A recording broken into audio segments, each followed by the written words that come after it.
Hello, welcome to Web of Stories. My name is Melinda. I am here with my July TBR, and this might be a little rushed. I am having a new washer and dryer delivered today, so I'm trying to film this before the window for delivery starts, but we'll see how this goes. I have my July TBR here, and I say this with the caveat that I always forget something, so there'll probably be other things that go on here. I am not doing a pile of possibilities for July. I have a lot of big books to read. I have historical fiction that I didn't get a chance to get to in June, and I'm always up for historical fiction. But these are books that are sort of written in stone that I'm going to read. And there's only 8 of them. So I should be able to get to them. The first one is the only book I do not have here with me physically, and that is 10 minutes 38 seconds in This Strange World by Elif Shafak. This is for my library book club. Normally we meet the first Saturday of the month, but because of Independence Day, we're meeting the second Saturday, so I'm not going to start this book until the beginning of the month because I want it to be kind of fresh in my mind as, you know, so we get up closer to the book discussion. This is something to do like it's right when someone dies. That's what I know. I have never read Elif Shafak before, so I'm looking forward to it. Okay, that's what I don't have. So here is what I do have. And as I said, these are all ones that I'm going to get to. These are all pretty much as close to sure things as you can get with one of my TBRs. And if I forgot something, well, I forget it. You know, I always forget something. But we're going to start with my Agatha Christie for the month. So if you're new, I am reading one Agatha Christie a month, pretty much in publication order. Sometimes I'll skip ahead if there's some reason to, like there's a movie version coming out and I want to read the book before the movie version, but generally in publication order. And this month's book is They Came to Baghdad. This is a standalone. So let me read the back of it. Baghdad is holding a secret superpower summit, but the world is out and an underground organization in the Middle East is plotting to sabotage talks. In this explosive situation appears Victoria Jones, a young woman with a yearning for adventure who gets more than she bargains for when a wounded spy dies in her hotel room. The only man who can save the summit is dead. Can Victoria make sense of his dying words? Lucifer, Basra, Lafarge. So that's all I know about this book. I have really liked, this sounds more thrillery than mystery. And I have liked it when she has like these female main characters. She tends to make them pretty spunky. So I have high hopes for this. The next book I have is for Mariandria at Books and Bocadillo's book club. Now there is a possibility I will also be reading The Gravekeeper, which is this month's, but I'm filming this on the 24th of June and I haven't read this yet. So we'll see if this happens this month or if I'm going to be reading it in July. But this month's book, July's book is, I'm getting a phone call, so we're just going to ignore that. It's Untamed Shore by Silvia Moreno-Garcia. Now I have read Silvia Moreno-Garcia before, but I've not read this book. So let me read at least part of the back. Okay. Baja California, 1979. Do you hear the little beep, beep, beep, beep, beep? I don't know if you can hear that on your end. Anyway. Viridiana spends her days under the harsh sun, watching the fishermen pulling in their nests and the dead sharks pile up beside the seashore. Her head is full of dreams of romance, travel, and a future beyond a drab town, in which her only option is to marry and have children. When a wealthy American writer arrives with his wife and brother-in-law, Viridiana jumps at the offer as a job as a writer's assistant. And she's soon entangled in the glamorous foreigners' lives. Ooh, that sounds scandalous. They offer excitement and perhaps an escape from her humdrum existence. When one of the visitors dies, Viridiana, eager to protect the other two, lies. But soon enough, someone's asking questions. It's not long before Viridiana has questions of her own about the identities of her new acquaintances.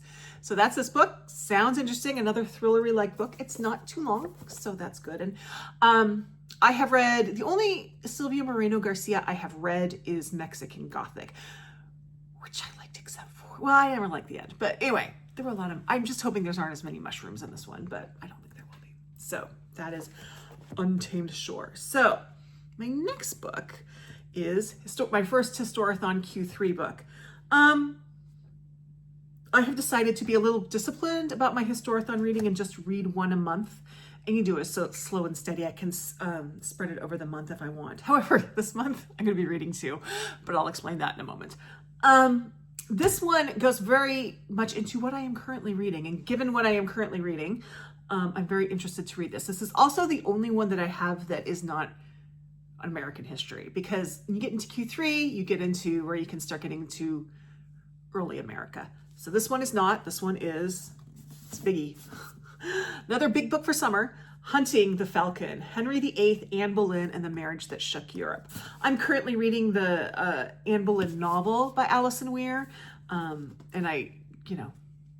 this is my jam. This is what I have a degree in. So, and I have a lot to say about Anne Boleyn that you will probably hear in this week's wrap up. So on Saturday, because I will have finished that book by then, and I just have a lot to say about Anne Boleyn. And this, I think, will maybe either help clarify things or even throw things into more disarray. But I'm looking forward to reading this. I don't need to explain what it's about. It's about Anne Boleyn and Henry VIII. But there you go. Okay, so now I have 4 buddy reads scheduled. I'm trying to limit myself to 4 buddy reads a month. We'll see how that goes. And the first one, speaking of Anne Boleyn, is the sequel, or the follow-up, I should say. And I am doing this with Michelle at Michelle and Reads. We're starting right on July 1st. Jane Seymour, The Haunted Queen. So it's about Jane Seymour, not the actress. Wife number 3 died of divorce, beheaded, died, divorced, beheaded, survived. I'm enjoying this series. I said it, so when I read the Catherine of Aragon, when I made the comment saying I wasn't sure where in Alison Weir's writing career, this series happened as for when she started writing fiction. And someone, thank you very much, had pointed out the years when she wrote fiction, and that was, the first year was the year that Catherine of Aragon came out, so I'm assuming that was her first fiction novel. And I've noticed between Catherine of Aragon and Anne Boleyn, she's getting a little more comfortable with fiction, so I expect good things about it. Charlotte at Queenie Reads really likes this book. She highly recommends it, so I'm interested to reading that, and I'm looking forward to reading it with Michelle, so there you go. And then for Jane Austen July, I don't go the whole thing with Jane Austen July. I just read a Jane Austen novel because I'm trying to rehabilitate my relationship with Jane Austen after having to read her academically, where she did not work for me academically. So I'm trying to read her non-academically. And Persuasion, which was the first book I reread. I have read all of Jane Austen, but always in an academic setting, except for Sense and Sensibility, but whatever. Jane Austen doesn't work for me academically. If I have to write an essay about it, I just don't get it. I need to be in a different mind space to read Jane Austen. And that actually worked well for Persuasion. I enjoyed it a lot more on the reread I did last year of it. So this year, my reread is Mansfield Park. I purchased this copy for 75 cents. And the print is fairly good sized for a Penguin classic, but I might still read it on, I think I have a digital copy of it as well, so I might read that instead of the actual physical copy. But I'm buddy reading this with Bookish Best Friend. Bookish Best Friend is reading a mystery series, a cozy mystery series where the characters are Jane Austen characters or children of Jane Austen characters. And apparently the next one is based off of Mansfield Park, and she needed a refresher, and I need to rehabilitate my relationship. So this is what we're going to be reading this year, Mansfield Park. So yeah, looking forward to that. This is Persuasion and Mansfield Park when I decided to go on this quest of rehabilitating my relationship with Jane Austen. Those were the 2 I decided to start with anyway, because those were the 2 I remember the least about. And I probably remember less about this than I did about Persuasion, because I did remember Persuasion was a second chance romance. I can't remember anything about this, but I do know I've read it. But I blocked it out because after I wrote the essay, apparently. So Mansfield Park.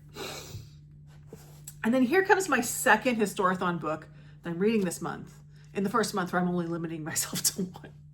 But it's a buddy read. So that's why it's doing. I am counting it for Historathon, but it's the logic in my mind, okay? But I'm doing this as a buddy read with Patrice at 2 Minutes on Books. And this is Never Caught, the Washington's Relentless Pursuit of Their Runaway Slave, Ona Judge. So, Ona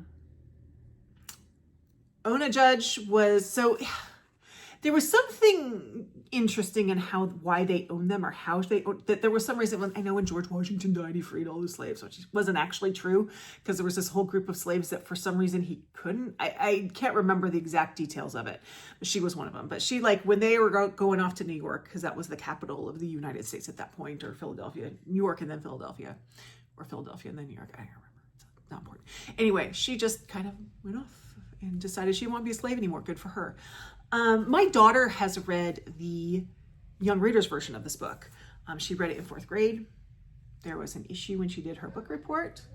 She's no longer at that school. Or she left that school. She would be anyway, because that was 4th grade and she's in high school now. But she left that private school.